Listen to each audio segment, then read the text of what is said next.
Wild, weird, amazing, and caught on video.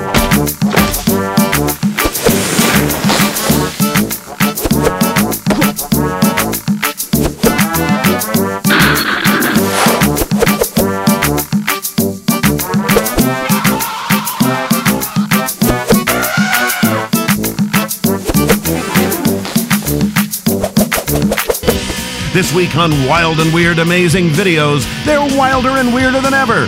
Drag racers do or die. Do you want to know which? Frenchmen who go down a mountain on a skateboard. That's why they call them Frenchmen.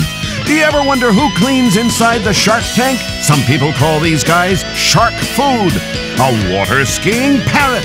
Yes, it's time for our medication. But first, a trip to the track.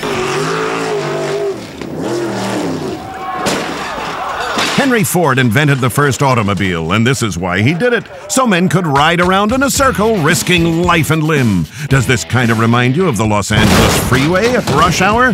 Hey, that guy actually used his turn signal. Will wonders never cease?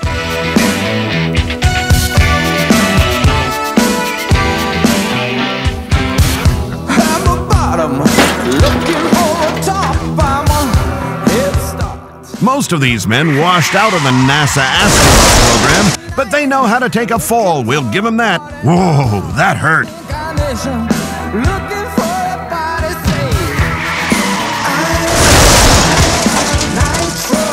The crowds are what makes these events great. The crowds are reminiscent of the audience in the old Roman arenas. Thumbs up or thumbs down. All eyes are on the emperor. Nero would have loved drag racing.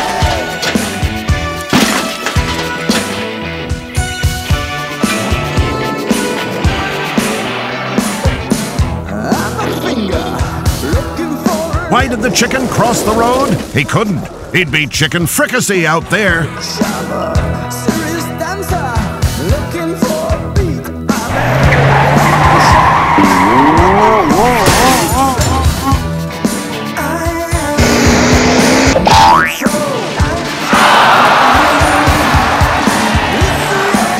And so, if there's a moral to this story, it's simple. If you're gonna drive, don't be weird and wild about it. That almost makes this like a public service announcement. Not. Mad about mountains. For these adrenaline-crazed Frenchmen, there's nothing like hurtling down a mountain on a skateboard or a mountain bike. Get your helmets on and prepare for a thrill.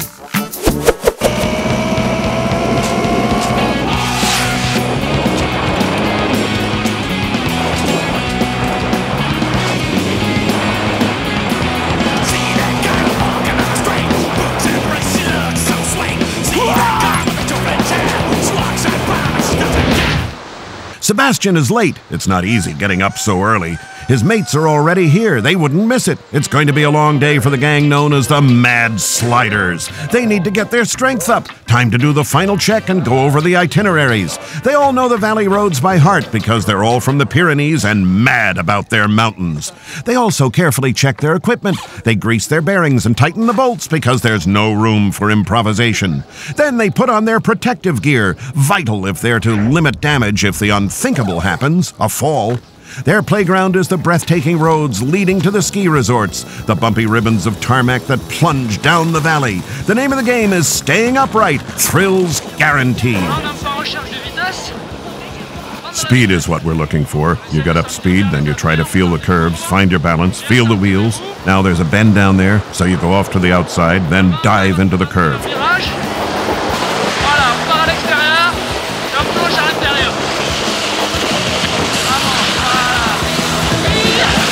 But skateboards and rollers have no brakes. You have to be inventive. The speed is impressive. They exceed 80 kilometers per hour. Pure adrenaline, that's what they're after. Sebastian and his crew live for slide sports. That's what gets them out of bed in the morning. In winter, they're all skilled skiers and snowboarders, so they had to find a way of sliding without snow the rest of the year. So they bought roller skates and skateboards, broke a lot, then rebuilt them with improvement.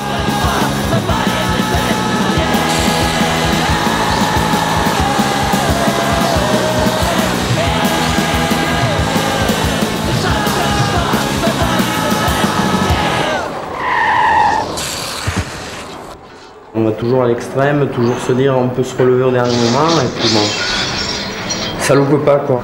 Ce qui se passe, c'est que quand We always go to the extreme. You tell yourself that you'll get back up at the last moment, and then, well, you don't. What happens is that when you fall, you keep on skidding. It's like when you fall off a motorbike. And when you slide along the ground, it creates friction on your... Well, I'll show you. That was a fall this morning. It's a ritual, really. What are you laughing at? Oh, that's nothing. It's just a scratch, that. Hang on, look at me. If you're going to do it properly, like I do. You'll see when you grow up. Ah, tu verras, que tu seras grave. The Mad Sliders know no limits, constantly devising new challenges. One of their latest ideas is to cross over mountain bikes and skateboards. No problem for this band of wheeler dealers.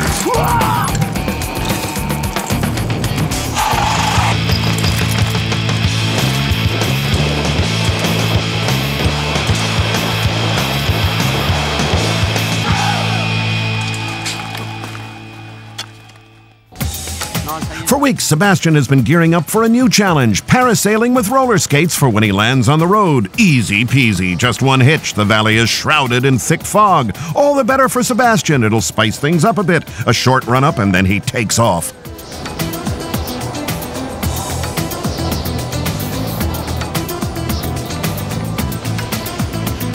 The rest of the gang waits beneath the clouds. After a short flight, the parachute comes in to land on the runway.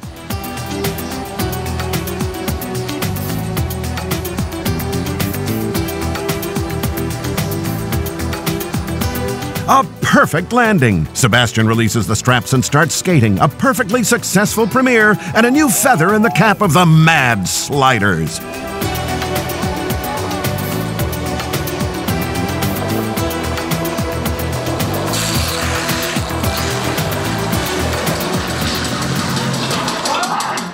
The exploit will be duly celebrated at the gang's HQ, the opportunity for one and all to relive their biggest scares and the finest cornering of the day. But the day is not quite over yet for Sebastian, a final run in the night, all alone. I wonder how the Mad Sliders got their name.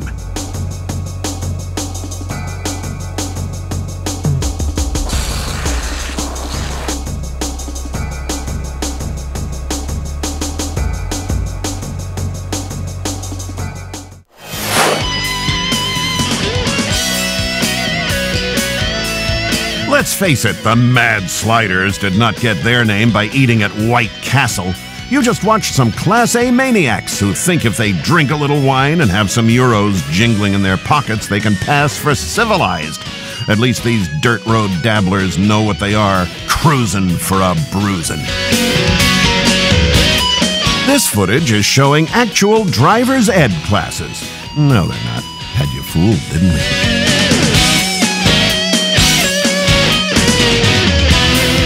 Yes, it's Smokey and the Bandit, part 92, in which Burt Reynolds plays a cloud of smoke.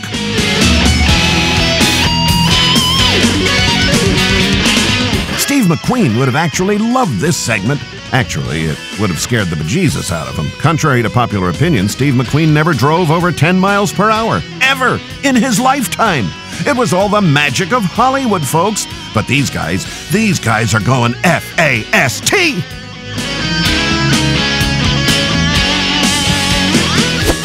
And what do these drivers do to relax when they finally make a pit stop? Why, of course, they clean shark tanks. Some jobs don't involve any risk and yet are an exploit in themselves. In the Bahamas, Jeremy Petty does this every day by cleaning the windows of an aquarium full of sharks.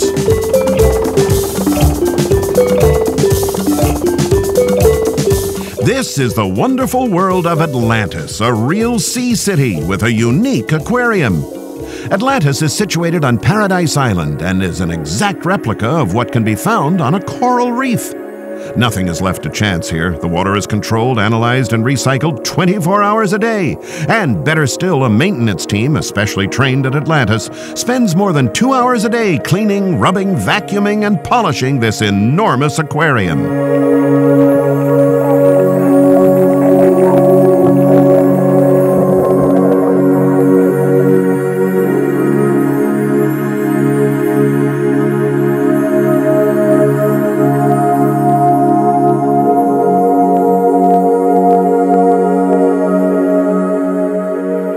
Geared out with their underwater equipment, the coral gardeners and window cleaners carry out their curious jobs in an environment that looks as peaceful as anywhere could possibly be.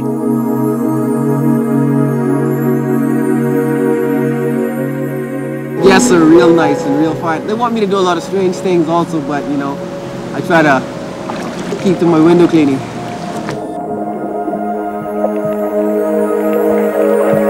The underwater universe is magical. The effect is impressive, for with neither mask nor bottle, you can feel the same emotions as if you were deep-sea diving. In this aquatic space, 100 or so different species of tropical fish swim about in perfect harmony. Barracudas and giant stingrays live together with several kinds of shark, including 3 tiger sharks, which are extremely rare in captivity. Optimum living conditions have even enabled some to reproduce.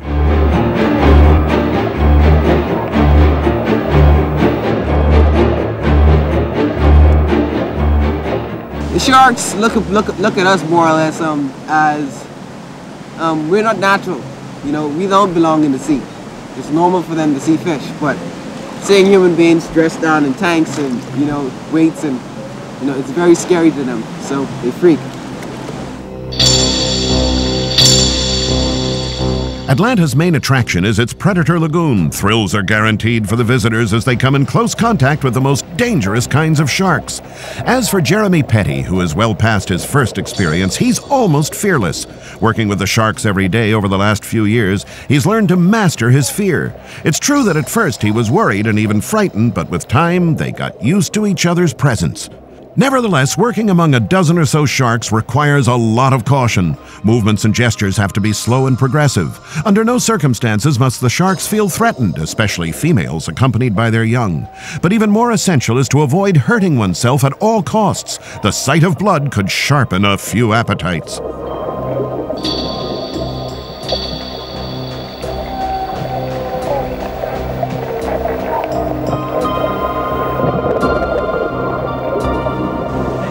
Well, persons always want to know, are the sharks dangerous? Are the sharks going to bite? You know, they tend to wonder if, you know, what is actually that I'm actually doing, you know, cleaning windows or whatever I'm doing when I'm in the tank, you know. They're always inquiring what's going on.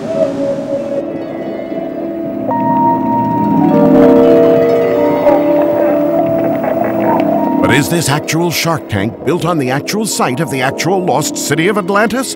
Or is that actually more wild and weird hogwash? You heard about the mad sliders? Well, these are the mud sliders. These are riders who will only ride in mud. You put them on a clean street, they're helpless.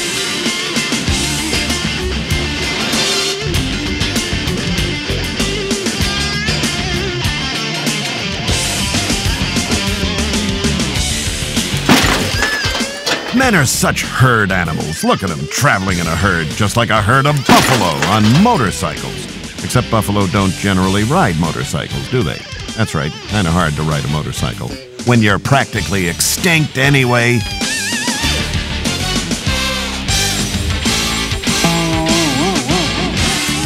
Speaking of extinct, what do you suppose the average lifespan is of a competitive motorcycle racer?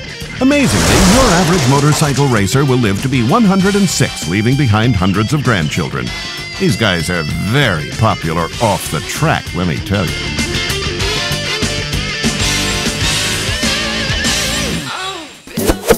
And now, here's the part of the show where each week we look in on another albino animal.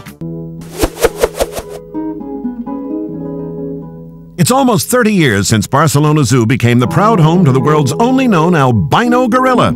He'd been found in Equatorial Guinea by a Spanish biologist studying the gorilla population there. They named him Capito de Nieve, Snowflake, and since his arrival, he's become the zoo's main attraction and something of a Catalan institution.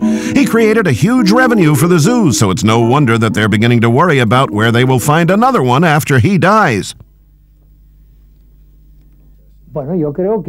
This animal is unique in the world. On top of that, I think it would be very difficult to find another albino gorilla that might be born into the wild. Rather than attempt a controversial cloning, the zoo has been exhaustively attempting to mate Capito with the other gorillas in the zoo in the hope that they will produce an albino offspring. Capito and his family, meanwhile, are oblivious to all the fuss and continue to enjoy the more important things in life, like scratching, rolling tires, and generally hanging around. Or sometimes playing a little smooth jazz guitar. A pretty clean melody line for having such big hairy fingers. We call it amazing! Here's a way to use weapons for more peaceful purposes. A Mozambican exhibition featuring guns welded together into items such as chairs, birds, men, and a saxophone shows that it's not only young Britons that can produce a provocative art. Swords into Plowshares is the fruit of an initiative to collect guns left over from the Southern African nation's civil war. An estimated 7 million weapons were hidden away by Mozambicans, but a project, Tools for Arms, aims at reducing that number of weapons. The program, partly sponsored by Christian Aid, exchanges weapons for tools such as sewing machines or plows, giving impoverished Mozambicans a way of making a living. The guns are rendered unusable, with the artists using the remains.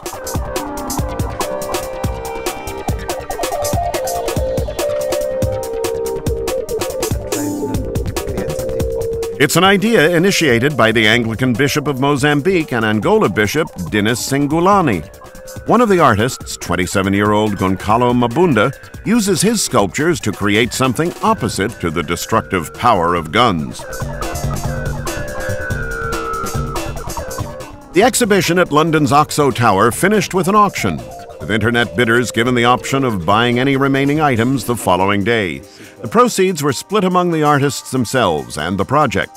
The Imperial War Museum, the Leeds Armory, and the Commonwealth Institute bought 4, and judging by people's reaction, the auction will be a success. And if it's not, they'll just shoot it out. This next bit's about a parrot. This little guy annoys me. I don't know why. Somebody stop me before I rewind and dump this bird in the shark tank. A beautiful bay on the Brazilian coast, and here in this house by the beach lives one of Brazil's most famous water skiers. His name is Hernan, and he's famed nationwide for his tricks on the water. Oh, before we go any further, Hernan is not the one with the beard. He's the one eating the crackers. He's the parrot. Jaime trains Hernan every day, just like a champion. Hernan is now 12, but came to live with the Pedrosos when he was just 3 months old. He's always loved water, and when he was tiny, used to follow Jaime and his wife onto the beach. One day, Jaime put Hernan on a little piece of floating driftwood. Parrots can't smile, but he looked thrilled. Then he attached a string to the piece of wood and started towing Hernan around, and the parrot still looked pleased. Jaime's son had broken a wooden water ski, so Jaime fixed it up specially for his parrot. And that's when the serious stuff began.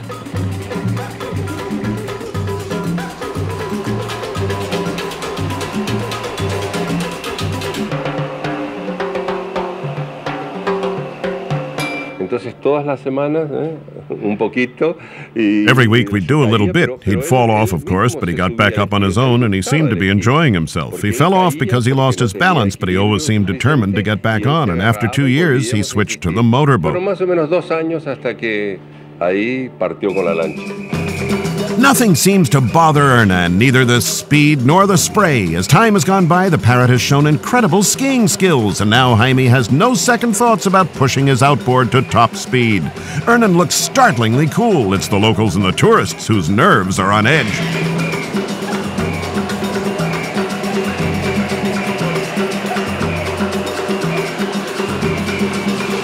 Todo el mundo conoce a él, es famoso. Everybody knows him here. He's a real celebrity. Local people have followed him from the start. They saw him when he was very, very small, so they come to watch him every time, especially the kids. They're all huge fans. Especialmente los niños, ¿no? Los niños aquí en el condominio, aquí en la Marina, son todos hinchas de él.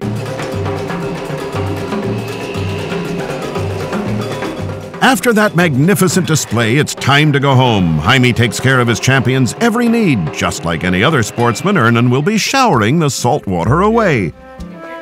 Come on, time for your shower. Vamos a tomar una ducha. Nosotros tenemos un gran cariño por él, ¿no? Y esperemos We really do love him, and we hope he's going to live for a long, long time. People say parrots do live for a long time. I mean, from what I've heard, he could live to be 30. I hope he does, because I really don't know what I'd do if anything ever happened to him.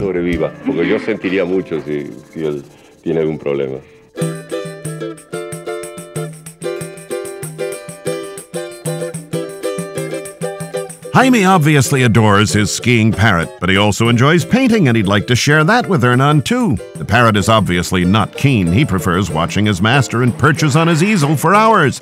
Mind you, I think Hernan's next job might be a cameraman. Give that cameraman a cracker!